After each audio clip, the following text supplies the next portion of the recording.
अस्सलाम वालेकुम, कैसे हैं आप सब। आज हम होममेड मक्खन बनाएंगे जो बहुत कम टाइम में बन जाएगा। और आज की वीडियो में ख़ास बात ये है कि हम आपको बताएंगे कि किस तरह आप कम मलाई से ज़्यादा मक्खन निकाल सकते हैं।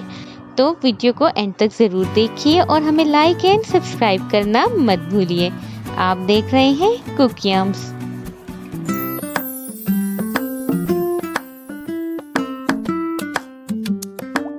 होममेड मक्खन बनाने के लिए हमने यहाँ ली है मलाई। ये तकरीबन 1 kg है और ये फ्रेश मिल्क की मलाई है। इसको हमने फ्रीज किया हुआ था और अब हमने इसको निकाल दिया है। अभी ये हाफ फ्रोज़न ही है, यानी मलाई थोड़ी सख्त है। अगर आप ज़्यादा से ज़्यादा मक्खन निकालना चाहते हैं तो आपकी मलाई थोड़ी सख्त होनी चाहिए। और साथ ही हम ले रहे हैं पानी और हम लेंगे यहाँ पर कुछ आइस क्यूब्स। हमने तकरीबन 8 to 10 आइस क्यूब्स लिए हैं। ये डिपेंड करता है कि आपकी मलाई में कितनी आइस ऑलरेडी मौजूद है। अब चलिए इसको बनाने की जानिब चलते हैं। इंग्रेडिएंट सिर्फ यही चाहिए। इसको हम यहाँ पर चॉपर में बनाएंगे। अगर आप चाहें तो ब्लेंडर में भी बना सकते हैं। चॉपर में ये बहुत कम टाइम में बन जाती है। देखिए हमने इसमें आइस ऐड कर दी है।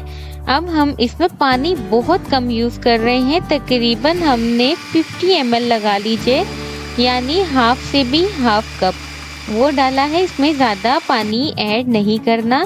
पानी की जगह आइस यूज़ कीजिए। लेकिन अगर आप ब्लेंडर में बना रहे हैं तो आप हाफ कप पानी ऐड कर सकते हैं, लेकिन कोशिश कीजिए कि पानी कम से कम यूज़ हो। अगर आप पानी ज़्यादा यूज़ करेंगे तो इसमें बटर मिल्क ज़्यादा हो जाएगा, जबकि मक्खन कम बनेगा। अब देखिए हमने इसको एक दफ़ा ब्लेंड किया है 1 मिनट के लिए और ये काफ़ी हद तक बन चुका है। अगेन हम इसको ब्लेंड करेंगे जब तक कि ये क्रिस्टल फॉर्म में ना आ जाए। तकरीबन 2 से 3 मिनट में ये क्रिस्टल फॉर्म में आ जाता है। लेकिन ये भी डिपेंड करता है कि आप कौन सी मशीन यूज़ कर रहे हैं। अगर मशीन स्ट्रॉन्ग हो तो ये 1 से 2 मिनट में भी बन जाता है, और अगर थोड़ी हल्की हो तो इसमें 5 to 10 मिनट्स भी लग जाते हैं। देखिए कितनी प्यारी फॉर्म आई है इसकी। और अब हम आपको बताते हैं कि आप इसको किस तरह डेली बेसिस में यूज़ कर सकते हैं। ये देखिए हमने इसको निकाल लिया है और इसका साइज़ आप देख सकते हैं कि हमने जितनी मलाई दिखाई थी उससे 1.5 गुना ज़्यादा हो चुका है।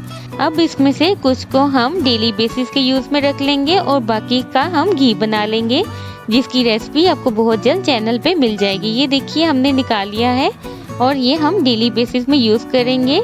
और इसको आप ब्रेड के साथ मॉर्निंग में ले सकते हैं, जिस टाइम पे भी आप चाहें खा सकते हैं।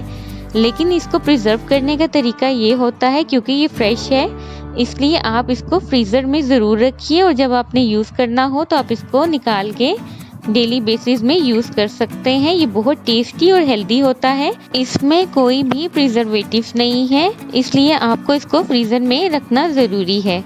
तो कैसी लगी आपको आज की रेसिपी ज़रूर बताइए और इसे अपने फ्रेंड्स एंड फैमिली के साथ शेयर करना मत भूलिए।